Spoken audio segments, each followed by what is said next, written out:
This is JCT TV. This is Bible study for the 21st century.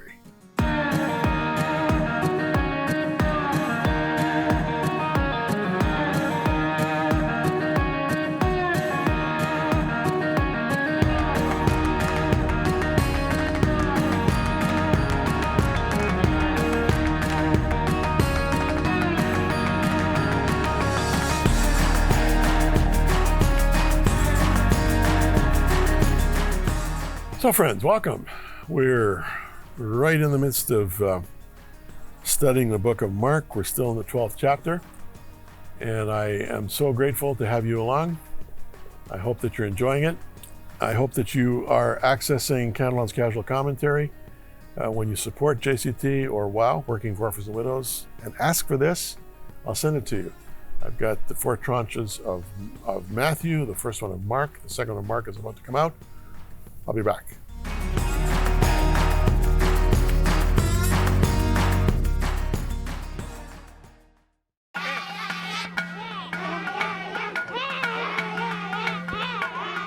Why dance when you have very little? When you live from day to day with food insecurity, rampant disease, sickness, and death? You dance because your heart is full of love for God and your hope is strong. WOW has come alongside as the hands and feet of the Lord, providing both home-based care and assurance of God's love. You're happy and you've got to dance. Please support WOW.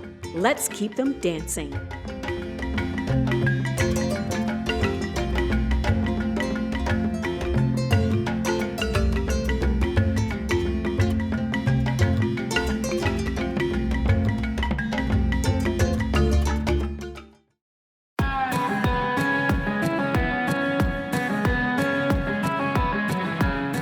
After Jesus commended the young scribe, and a scribe was a lawyer. He was an expert in the law of Moses, okay? He commended him for his understanding of loving God with all your heart, soul, mind, and strength, and loving your neighbor as yourself. And Jesus said to him in verse 34, you're not far from the kingdom of God. So after that conversation, he's still teaching, and Mark doesn't say they broke for lunch or they had a coffee and then they carried on. He just simply says, and while Jesus was teaching in the temple courts, he asked, okay, how is it that the scribes say that the Christ is the son of David?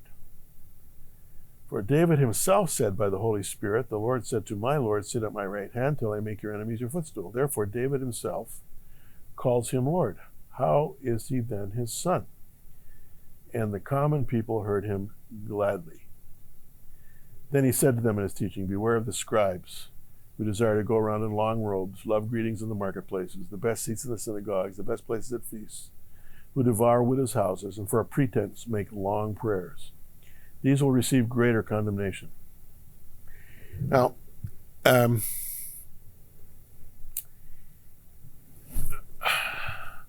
Jesus wasn't prejudiced against the scribes, the Pharisees, and the Sadducees. They were prejudiced against him.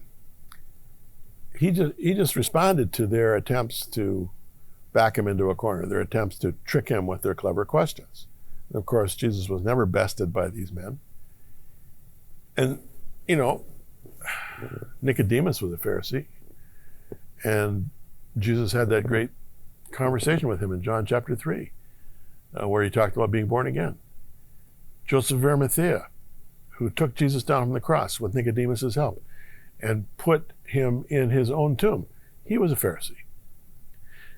Much later, the Apostle Paul, Saul of Tarsus, was a Pharisee. Okay? All good men, good people. Pharisaic families were good, God-fearing people. So one should not have a prejudicial view of Pharisees, nor of scribes or Sadducees for that matter. Just that we look at the story through the lens of history, and we understand who these people were and what characterized them in the main. And in the main, these 3 groups were very legalistic and very self-focused, with exceptions.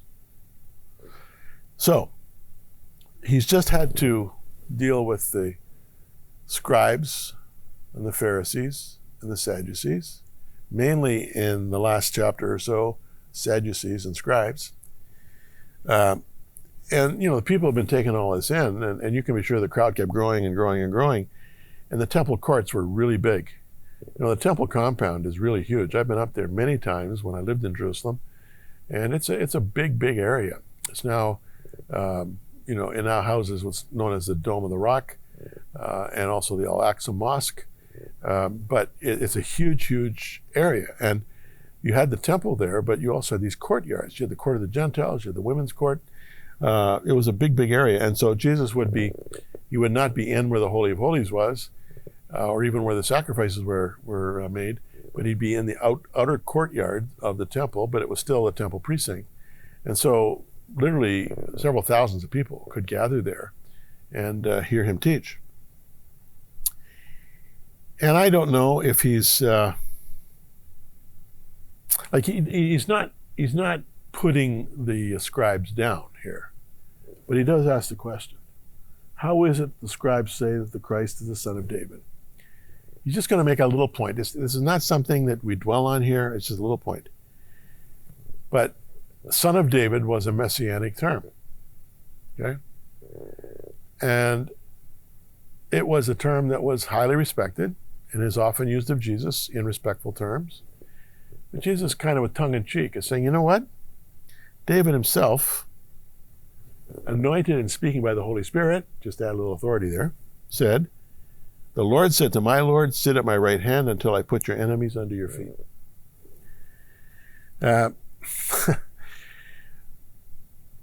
What he's saying here is, David's son, you say I'm the son of David? David's son is an earthly son, but David himself calls him Lord.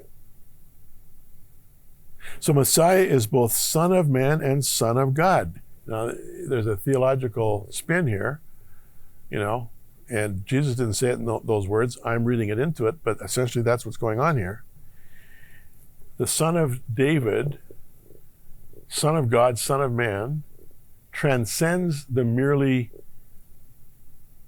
rational, transcends the merely physical DNA. He is the kingdom of heaven.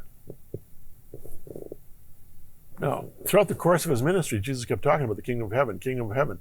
And on a few occasions, he says, I'm the kingdom of heaven. The kingdom of heaven is with you or among you, referring to himself.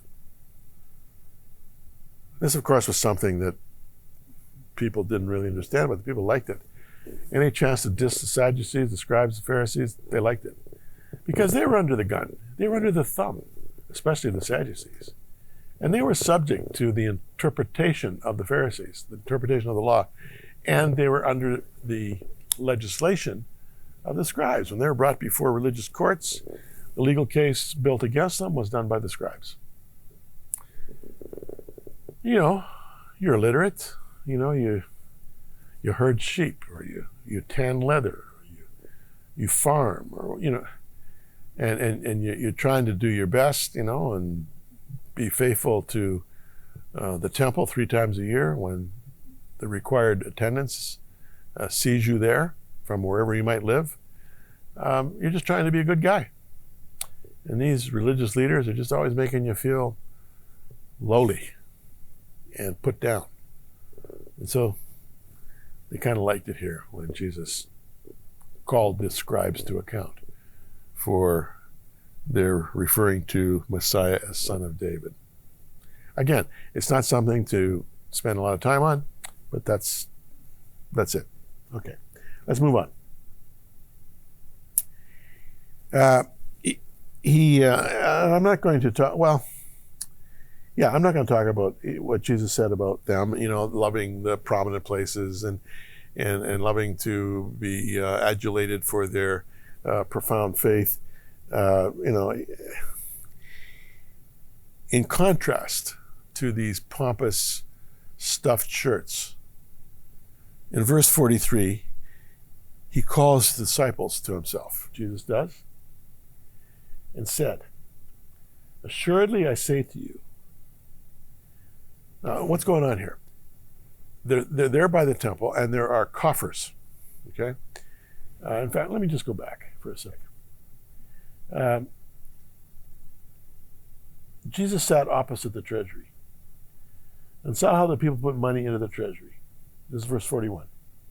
And many who were rich put in much.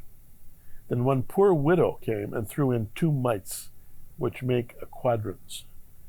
2 mites. 10 cents?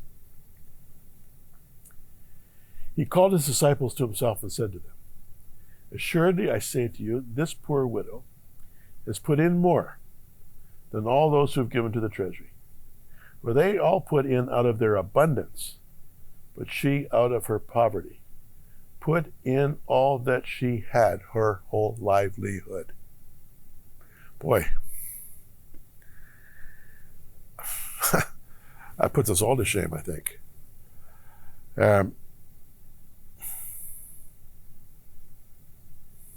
When we think about giving to the Lord, and most of us, if you're watching a program like this, unless you are just kind of intrigued by this Bible teaching, but most of us at one time or another have been to church. Some of us are there on a regular basis. Offerings are a part of the deal because bills have got to be paid, salaries have got to be paid. You got to have electricity. You got to have air conditioning. You got to have a parking lot. You got to have rooms for your Christian education. Life costs money, and so churches have always relied on the free will, tithes and offerings of the people who attend, and this was the case in Jesus' time. The temple depended on the free will offerings of the people. Now, mind you, when they came up 3 times a year, they were required to bring an offering, but there was nobody looking over the shoulder saying, well, so how much you given? What percentage of your total income does this represent? Nobody was asking that question. The bar was set, 10%, if you can do it. But some did more, some did less. But the point is, pretty much everybody did everything, did what they could.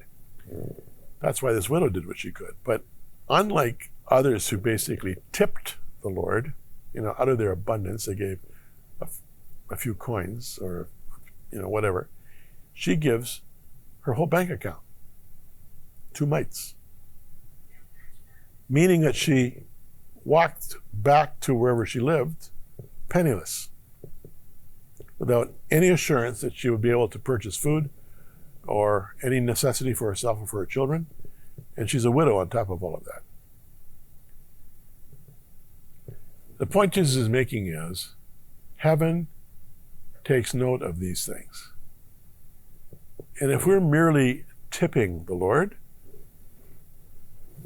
well, tip him. But don't think that you're going to receive any blessing or reward for your casual approach to supporting God's work. Doesn't mean you should impoverish yourself either. But the point is, we need to give something that costs us something. That's the point.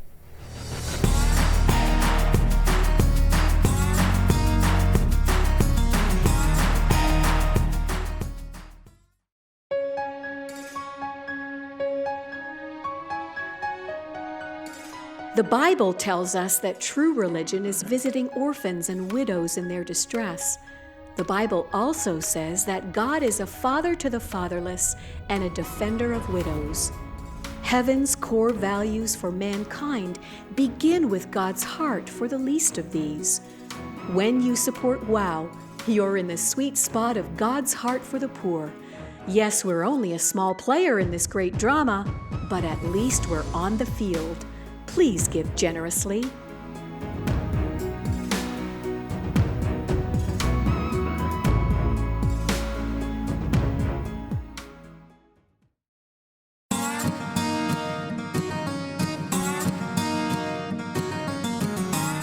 So I think Jesus needed a break from the Sadducees and the scribes and the Pharisees and the thousands of people who had gathered around to listen to this fascinating interchange between Jesus and these religious leaders.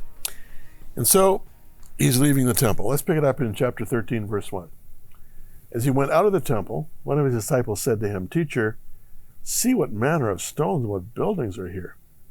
And Jesus answered and said to him, "Do you see these great buildings? Not one stone shall be left upon another that shall not be thrown down."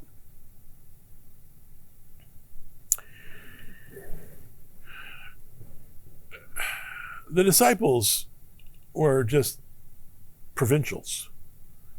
They were from Galilee. And Galilee is the northern part of Israel. You got the lower Galilee and the upper Galilee. The lower Galilee is the area that surrounds the northern edge of the Sea of Galilee. And then there's a steep climb to the north, to the west, to the east. On the east, by the way, you have what we now refer to as the Golan Heights, and they continue all the way up to Lebanon and Syria. And on the west, you've got mountains that go all the way to the almost to the coastal areas of Israel. And then in the north, you have a mountain range that goes right up into Lebanon. Just north of the Mount of Beatitudes, which is right above Capernaum. Capernaum was right at lake level or sea level, Sea of Galilee. Just above that was, at Jesus' time, the Lake Hula, Hula, which is now a drained agricultural area. It was more swamp than lake, depending on the time of year. Very malarial. But it was a pretty raw part of Israel. And the people who lived there were, looked down upon as mere laborers, mere fishermen, mere,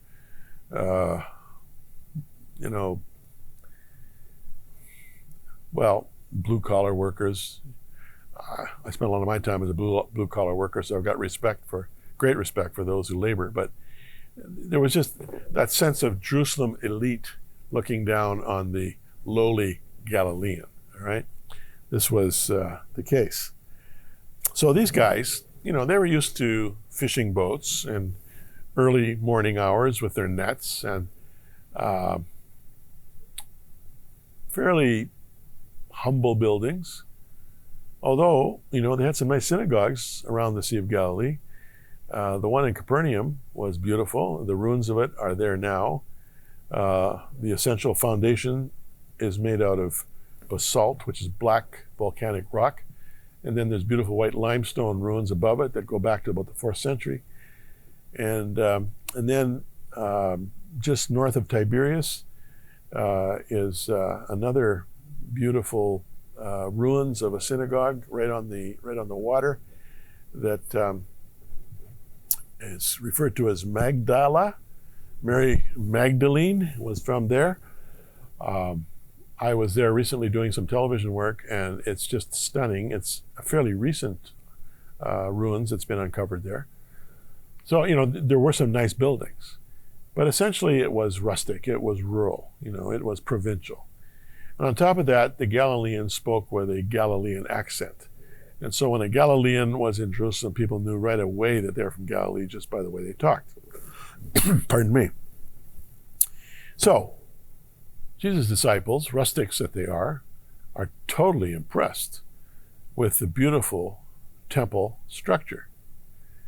Now, it had been rebuilt by Herod. Herod was a master builder.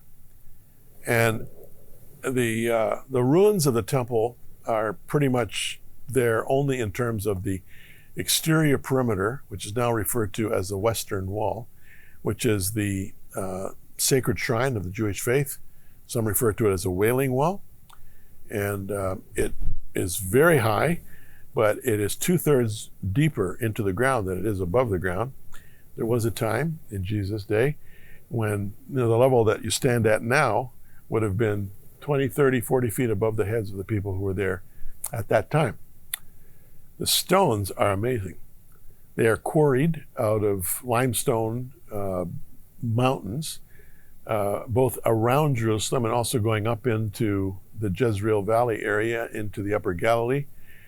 And at a time when, you could have thousands of laborers, most of them slaves, and many of them with great skill, chipping away at those limestone cliffs, they came out with huge building blocks. There's one there in the Western Wall that you can still visit. I've been there many times. That's about 25 feet long. It's about 3.5 to 4 feet deep and about that depth as well, or that width as well. And you say, how in the world? And what's more, all these stones are fitted together without mortar. It's amazing, And even though I'm not a rustic from Galilee, I stand and look at the remnants of the temple, and I am blown away. So the disciples, they were just being tourists here. Look, see what manner of stones and what buildings are here. And Jesus says something profound. You know these buildings? Not one stone is going to be left upon another that shall not be thrown down. Jesus knew, the disciples wouldn't have known, and those who overheard him wouldn't have known, that in 70 AD, the Roman forces under the generalship of Titus would sweep in, would besiege Jerusalem over the course of a few years, and in the process basically raze Jerusalem to the ground. It was an horrific time. Awful.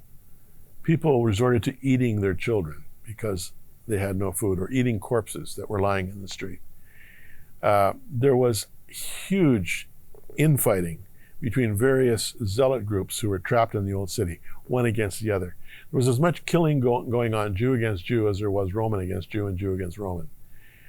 You can read about this in the history that Josephus provides us. And if you have never read Josephus, it's laborious reading, but you really will get an insight into early history in Israel if you just take the time to do it. You can log on, just Google Josephus, and you'll find all kinds of various publications of Josephus's work.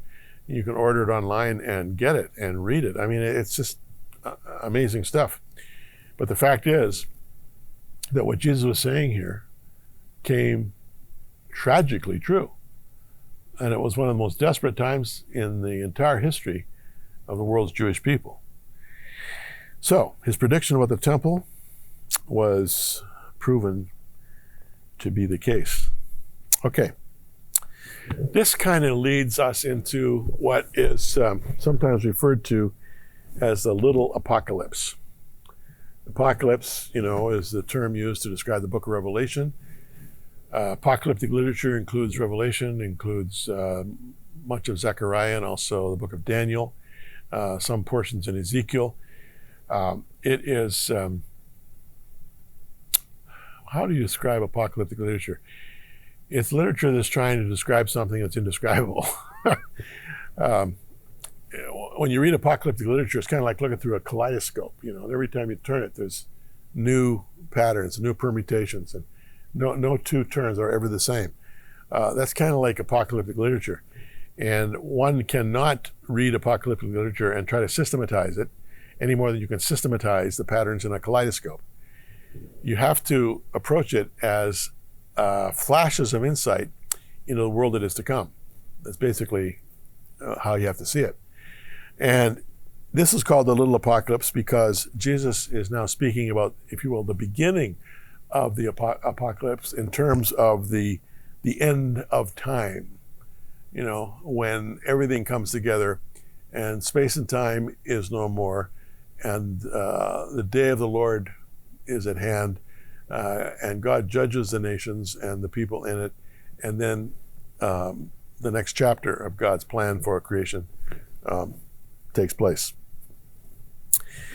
When you read this, and this is all of chapter 13, when you read it, a key verse is verse 10. Okay, let's look at verse 10 just to begin here. Where's my pen? Here we go.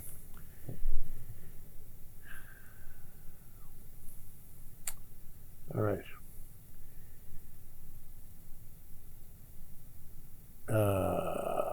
Here it is. And the gospel must first be preached to all the nations. This is a pivot truth here.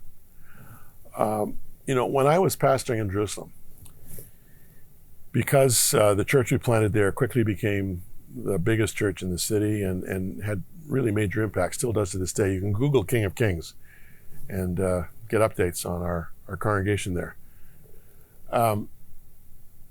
I had people coming from all over the world, coming through Jerusalem, wanting to talk to me to get my endorsement on their interpretation of the end of days. You know, for the first few years, I was nice to people, but then eventually I just had it. I started asking really hard questions. And I would refer to them, the little apocalypse here. I refer to them Matthew 26. I'd say, no, look, let's see what Jesus had to say about the end of days. And let's be satisfied with what Jesus said. Because frankly, I vote for Jesus. And with respect, I don't necessarily vote for you, sir or madam, which was offensive to them. More after this.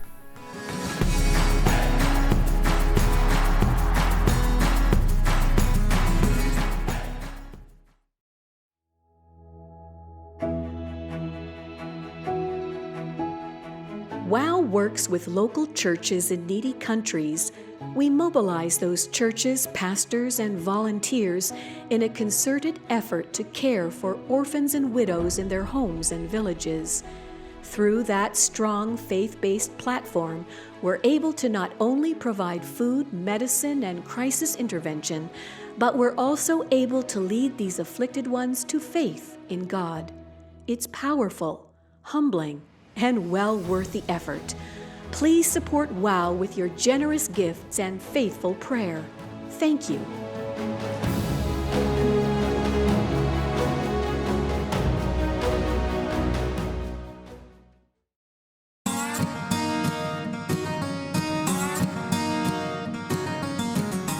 Now, I hate to leave you hanging here with the little apocalypse, but I got to do that, exigencies of time. But next program, I'll get right into it. Remember, friends, that we need your support, and we so appreciate it. You can send your support. The coordinates are always there during these little promos for WOW, Working for Orphans and Widows, and also at the beginning or at the ending of the program.